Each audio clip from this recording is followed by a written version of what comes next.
Gentleman yields back. I believe we're back to Mr. Duncan. I want to thank the gentleman for yielding some time to me on that issue to clarify my point. About 5 years ago, my wife and I had an opportunity to purchase about 250 acres adjoining our property. Good stand of saw timber, pine, but we didn't have the money. We couldn't afford it. I was a small business owner.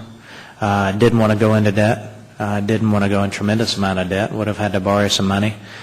Discussed it with the bank and just decided that that was not what I wanted to do and obligate my children possibly of having to pay for this. And so we missed that opportunity. Was I concerned about what would happen to that property? Sure.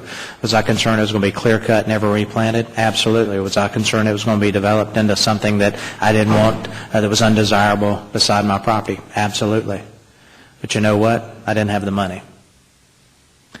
And I'm concerned about what seems to be an insatiable desire of the federal government, not necessarily just the Fish and Wildlife Service, but the government as a whole, to own more and more at a time when we just can't afford it. And we've got to come to the realization as Americans that, you know what, we may have to pass on some things because we can't afford it. And until we expand the tax base and put more Americans back to work and improve the economy and allow Americans to thrive and have more money in their pocket and all the things that good government should do, then we can make these decisions about whether to expand our resources, whether it's in the East Basin in South Carolina or whether it's the Hatchie and the Mississippi Delta area. So, I don't have any further questions for you. I'm just, I'm a conservationist. I enjoy the outdoors. I have enjoyed some of this area, probably on the Arkansas side, not necessarily the Tennessee side of the Mississippi Flyway, because I'm a duck hunter.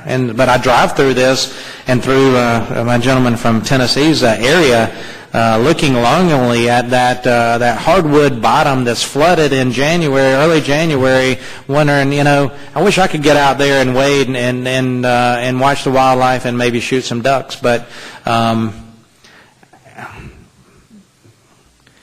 a conservationist, it's a struggle.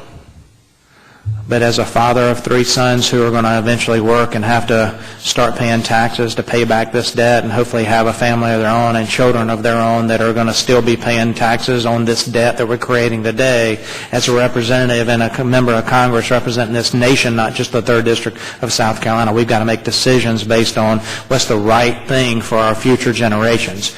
And I agree with you that trying to be frugal and setting aside property for future generations, as you mentioned, I don't disagree with you on that because I'm the benefit of leaders before me that have had that vision.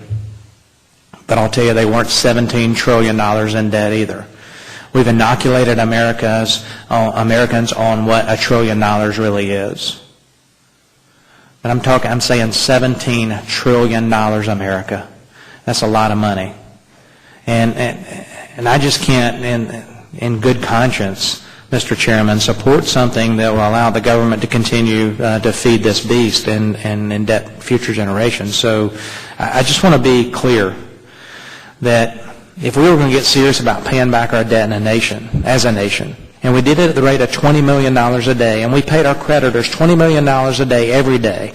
We started today, which is Thursday. We gave them $20 million, put this on the principal. And we came back tomorrow and said, put $20 million on the principal. Saturday, Sunday, Monday, Tuesday, Wednesday, Thursday, Friday of next week. We did that 365 days a year, 7 days a week.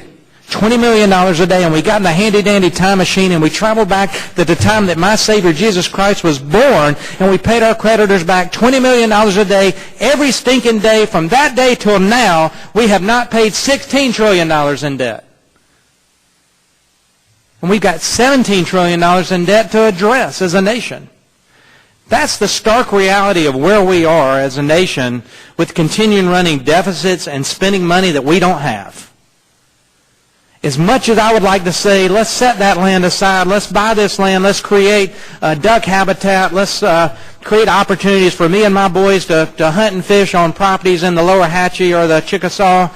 As much as I want to say that, this overwhelming burden of our nation's debt and our borrowing and the deficit spending and an unbalanced budget overwhelms my desire to do that. And so we need to keep that in the forefront of our minds and take that under consideration. And with that, Mr. Chairman, I apologize for the rant, but I do yield back.